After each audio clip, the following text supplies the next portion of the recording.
Lapor, Desatrian, aman. Lanjutkan. Beginilah keakraban Kepala Staf TNI Angkatan Darat Jenderal TNI Maruli Simanjuntak dengan Komandan Korem 011 Lilawangsa Kolonel Infanteri Ali Imran. Keduanya terlihat dekat sembari sama-sama dari Korop Baret Merah Kopassus.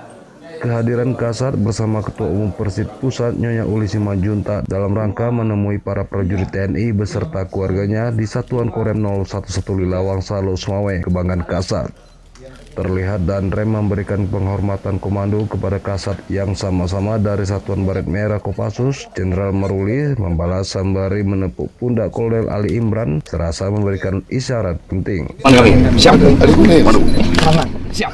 Antusias para prajurit TNI dengan kehadiran Perdana Kasat Jenderal TNI Maruli Simanjuntak beserta istri dan rombongan bisa bertatap muka langsung menjadi suatu kebanggaan keluarga besar Kodam Iskandar Muda.